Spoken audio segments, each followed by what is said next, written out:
Assalamualaikum warahmatullahi wabarakatuh. Pada kesempatan kali ini, izinkan kami dari kelompok tua dengan anggota Nuril Firdausi dan juga Syahnaz Latifatul Jannah, kemudian Muhammad Amin Khairid, dan juga saya sendiri Ahmad Razikin, izinkan kami untuk menjelaskan presentasi kami melalui video PowerPoint ini yang berjudul Aliran Teologi Mu'tazilah dan Asy'ariyah. Baik, untuk kali ini kita akan menjelaskan aliran Mu'tazilah. Nah, di sini terdapat asal-usul kemunculan Mu'tazilah yang akan dijelaskan oleh saya pribadi, yakni aliran Mu'tazilah itu merupakan aliran teologi Islam terbesar dan tertua yang berpengaruh besar dalam sejarah pemikiran dunia Islam. Nah, jadi aliran Mu'tazilah ini merupakan teologi Islam yang terbesar dan tertua yang pernah ada, ya, yang berpengaruh besar dalam dunia Islam. Karya-karya dari aliran Mu'tazilah ini, buku-bukunya itu banyak sekali digali oleh pemikir-pemikir Muslim, khususnya untuk mengetahui filsafat yang sesungguhnya, filsafat Islam lebih khususnya. Nah, pada permulaan abad pertama Hijriah, kota Basrah, Irak menjadi pusat ilmu dan peradaban Islam pada saat itu. Tempat perpaduan aneka kebudayaan asing dan pertemuan bermacam-macam agama pun terjadi di dalam kota Basrah ini. Nah, pada saat itu banyak sekali orang-orang yang hendak menghancurkan Islam dari segi akidah. Ya, dari sini muncullah orang-orang kan, tidak semua orang Islam itu ikhlas gitu ya dengan keislamannya. Nah, dalam hal ini terdapat beberapa kemunculan orang-orang yang itu tidak sepenuhnya ikhlas dengan Islam seperti itu. Nah, termasuk salah satunya adalah Khilafat Umawi. Nah, Khilafat Umawi ini pada saat itu mereka itu memonopoli segala kekuasaan negara kepada orang-orang Islam dan bangsa Arab sendiri. Apa efeknya? Ya, karena monopoli ini endingnya akhirnya tindakan mereka itu menyebabkan kebencian terhadap bangsa Arab sendiri. Nah, jadi itu mereka itu ibaratnya itu mereka bermaksud untuk menghancurkan Islam dari dalam, seperti itu. Jadi mereka melakukan monopoli sehingga Arab dibenci, sehingga nantinya akan menghancurkan Islam secara tidak langsung dari dalam, seperti itu. Nah, lawan-lawan Islam dari dalam antara lain Rafidah, yaitu golongan Syiah ekstrim yang kemasukan unsur-unsur dari luar seperti agama Mamu, agnostik yang pada waktu itu tersebar luas ke Kufah dan Basrah, dan faham tasawuf hulul, inkarnasi manusia.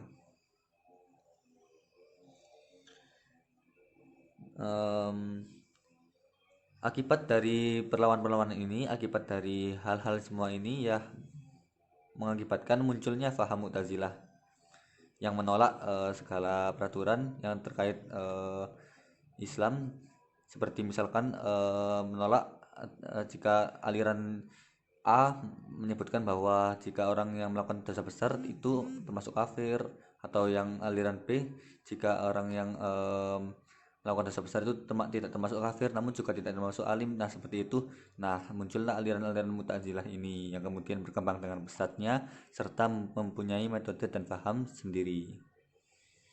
Baik, untuk asal-usul kemunculan Mu'tazilah kurang lebih seperti itu, dan kemudian akan jelaskan materi selanjutnya dari anggota kami yang lain. Dasar dari Mu'tazilah. Adapun pokok-pokok ajaran aliran Mu'tazilah antara lain, yang pertama at-tauhid atau keesaan. Jadi golongan Mu'tazilah sendiri menganggap konsep tauhid mereka paling murni, sehingga mereka senang disebut ahl tauhid, yang berarti pembela tauhid. Atas dasar prinsip tauhid tersebut, maka Mu'tazilah berpendapat bahwa Allah mustahil dapat dilihat pada hari kiamat. Dengan kata lain, mereka mengingkari melihat Allah Subhanahu wa taala dengan penglihatan. Ajaran yang kedua yakni al-adl atau keadilan. Ajaran dasar Mu'tazilah yang kedua adalah al-adl, yang berarti Tuhan Maha Adil. Adil ini merupakan sifat yang paling gamblang untuk menunjukkan kesempurnaan. Karena Tuhan Maha Sempurna, Dia sudah pasti adil. Ajaran ini bertujuan ingin menempatkan Tuhan benar-benar adil menurut sudut pandang manusia, karena alam semesta ini sebenarnya diciptakan untuk kepentingan manusia. Selanjutnya, al-wa'du wa al-wa'id, yang berarti janji dan ancaman. Konsep ajaran Mu'tazilah yang ketiga ini berhubungan erat dengan konsep ajaran al-adl. Tuhan Maha Adil dan bijaksana, dan tidak pula akan melanggar janjinya. Siapa yang berbuat kebaikan akan diganjar dengan kebaikan, dan siapa yang berbuat keburukan akan diganjar pula dengan keburukan. Meskipun Tuhan sebenarnya sanggup memasukkan orang berdosa besar ke dalam sorga dan menjerumuskan orang mukmin ke dalam neraka, namun Tuhan mustahil melakukan itu semua karena bertentangan dengan keadilannya. Prinsip yang selanjutnya ialah al-manzilatu baina al-manzilatain, yang berarti posisi di antara dua posisi. Paham ini merupakan ajaran dasar pertama yang melahirkan munculnya Mu'tazilah. Ajaran ini timbul setelah terjadinya perdebatan antara Wasil bin Atta dengan Hasan al-Basri di Basrah. Bagi Mu'tazilah, orang yang berdosa besar bukan berarti kafir dan bukan pula mukmin, melainkan berada di antara keduanya. Posisi antara orang mukmin dan kafir tersebut disebut fasik.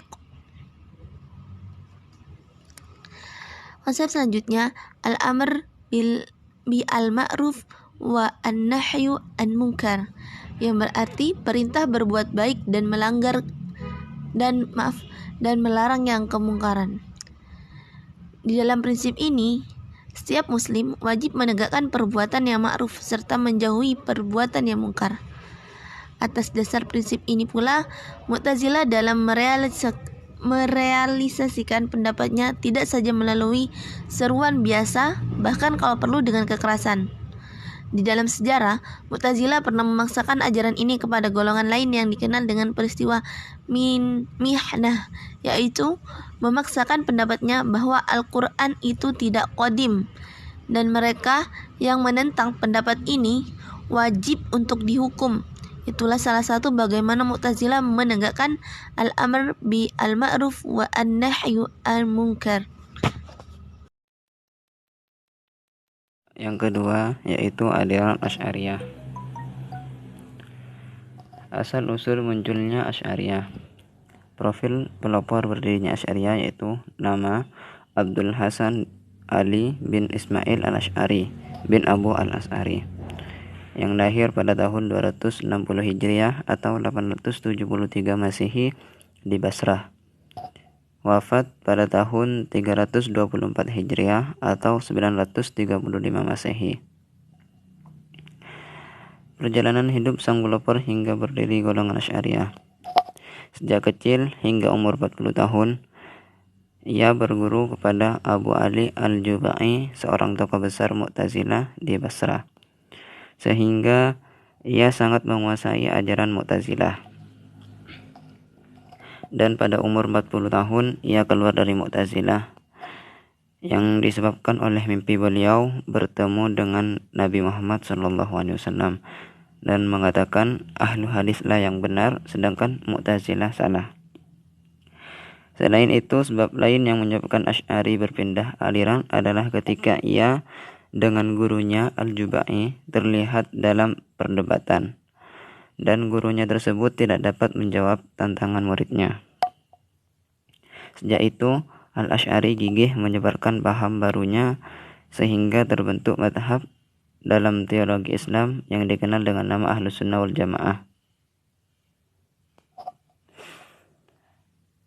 Adapun sebab terpenting Al-Asy'ari meninggalkan Mu'tazilah ialah karena adanya perpecahan yang dialami kaum muslimin yang bisa menghancurkan mereka sendiri jika tidak segera diakhiri. Sebagai seorang muslim yang sangat menambahkan atas kepersatuan umat, dia sangat khawatir kalau Al-Quran dan hadis menjadi korban dari faham-faham Mu'tazilah yang dianggapnya semakin jauh dari kebenaran, menyesatkan dan meresahkan masyarakat. Jika dilihat dari corak pemikirannya, Al-Asy'ari memiliki dua corak pemikiran yang tampak berbeda, tetapi sebenarnya saling melengkapi. Al-Asy'ari berusaha mendekati ulama-ulama fikih dari golongan Sunni karena ia berkeyakinan bahwa semua orang yang berijtihad adalah benar dan adanya kesatuan mazhab-mazhab fikih soal-soal furu'. Yang terakhir yaitu ajaran aliran Asy'ariyah. Adapun pokok-pokok ajaran aliran Asy'ariyah antara lain yaitu yang pertama, sifat Tuhan. Menurut ajaran Asy'ariyah, Tuhan mempunyai sifat-sifat sebagaimana disebutkan dalam Al-Quran, seperti Allah mengetahui dengan sifat ilmunya, berkuasa dengan kudratnya, berfirman dengan kalamnya, dan lain sebagainya. Yang kedua, perbuatan manusia. Perbuatan manusia menurut Asy'ariyah adalah diciptakan Tuhan, bukan diciptakan oleh manusia itu sendiri. Untuk mewujudkan suatu perbuatan, manusia membutuhkan dua daya, yaitu daya Tuhan dan daya manusia. Yang ketiga, pelaku dosa besar.